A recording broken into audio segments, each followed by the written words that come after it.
அண்மை செய்தியாக பார்த்துக் கொண்டிருக்கிறோம். தஞ்சை மாவட்டம் பூதலூர் பகுதியில் 400 ஏக்கர் நெற்பயிர்கள் மழை நீரில் மூழ்கியது.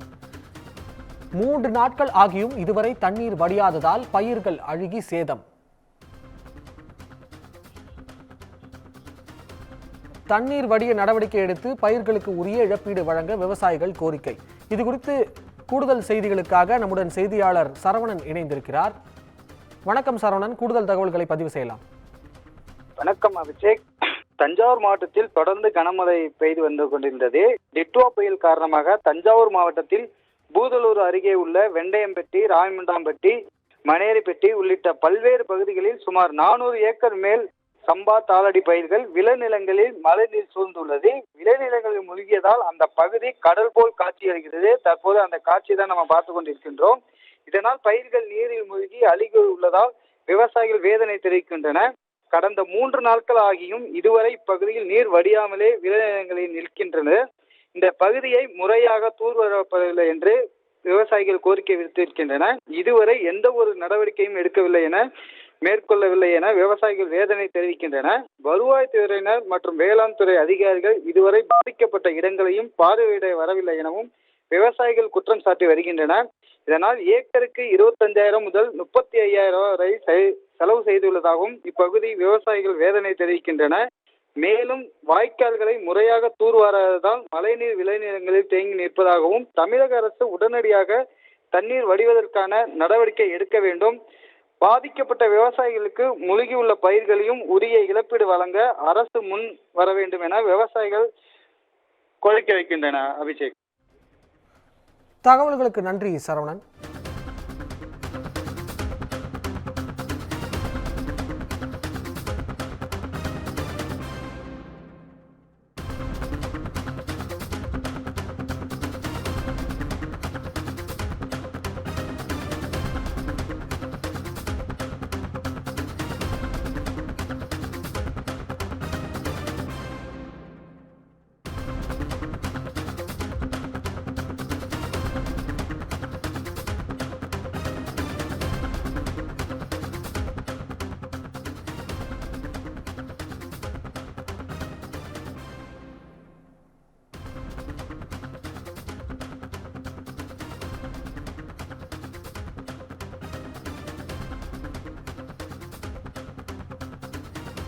சற்றுமுன் கிடைத்த முக்கிய செய்தி. சென்னை மெரினா கடற்கரையில் ஆபத்தை உணராமல் செல்ஃபி எடுக்கும் பொதுமக்கள். கடல் சீற்றத்துடன் காணப்படும் நிலையில் ஆபத்தை உணராமல் பொதுமக்கள் செல்ஃபி எடுத்து வருகின்றனர். மெரினா கடற்கரைக்கு செல்ல தடை விதிக்கப்பட்ட நிலையிலும் அதையும் மீறி உள்ளே செல்லும் பொதுமக்கள். இது குறித்த கூடுதல் செய்திகளுக்காக நம்முடன் செய்தியாளர் சுப்பிரமணியன் இணைந்திருக்கிறார். வணக்கம் சுப்பிரமணியம், கூடுதல் தகவல்களை பதிவு செய்யலாம். கனமழையின் காரணமாக மெரினா கடற்கரைக்குள் செல்ல பொதுமக்களுக்கு காவல்துறை தடை விதித்திருக்கிறது. கடற்கரை சாலை முழுவதும், அதாவது குறிப்பாக சர்வீஸ் சாலை முழுவதும் மூடப்பட்டிருக்கிறது. யாரும் கடற்கரைக்குள் செல்லக்கூடாது என்று காவல்துறையினர் ஒலிபெருக்கி மூலமாக ஏற்கனவே அறிவித்திருந்தார்கள். ஆனாலும் இன்று காலையில் இருந்து பொதுமக்கள் காவல்துறையுடைய தடையை மீறி கடற்பகுதிக்குள் சென்று அங்கு தேங்கி இருக்கக்கூடிய மழை தண்ணீரில் குடும்பத்தோடு விளையாடி கொண்டிருக்கக்கூடிய காட்சிகளைத்தான் இருக்கிறது. குறிப்பாக நேரடியாக மெரினா கடற்குள் சென்று கடலில் இறங்கக்கூடிய பொதுமக்களும் அங்கு இருக்கிறார்கள். காவல்துறையினர் அது தொடர்பாக ரோந்து பணியை தீவிரப்படுத்த வேண்டும் என்ற கோரிக்கையும் எழுந்திருக்கிறது. ஆபத்தை உணராமல் அவர்கள் செல்ஃபி எடுப்பது, குடும்பத்தினரோடு சேர்ந்து புகைப்படம் எடுப்பது, கடலில் இறங்கி விளையாடுவது போன்ற செயல்களில் ஈடுபட்டு கொண்டிருக்கிறார்கள். இது மிகவும் ஆபத்தான ஒரு செயல் என்று ஏற்கனவே அறிவிக்கப்பட்டிருக்கிறது. காவல்துறை தடையை மீறி இவர்கள் அந்த செயலில் ஈடுபட்டு வருகிறார்கள்.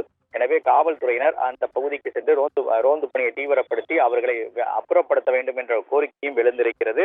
குறிப்பாக கலங்கரை விளக்கம் பகுதியில் தான் அங்கு இருக்கக்கூடிய மக்கள் அதிக அளவில் அங்கு சென்று கொண்டிருக்கிறார்கள். ஏனென்றால் மற்ற பகுதியில், அதாவது அண்ணா சதுக்கம் பகுதி, அதே போல உழைப்பாளர் சிலை பகுதி வழியாக செல்ல காவல்துறையினர் முழுவதுமாக தடுப்புகள் அமைத்து தடுத்திருக்கிறார்கள். ஆனால் கலங்கரை விளக்கம் பகுதியில் எந்த ஒரு தடுப்புகளும் ஏற்படுத்தப்படவில்லை. அந்த பகுதிகள் தான் பொதுமக்கள் சுலபமாக தங்களுடைய வாகனங்களில் சென்று கடலில் இறங்கி இது போன்ற செயல்களில் ஈடுபட்டு கொண்டிருக்கிறார்கள். காவல்துறையினர் உடனடியாக அதனை தடுக்க வேண்டும் என்ற கோரிக்கை எழுந்திருக்கிறது. தகவல்களுக்கு நன்றி சுப்பிரமணியன்.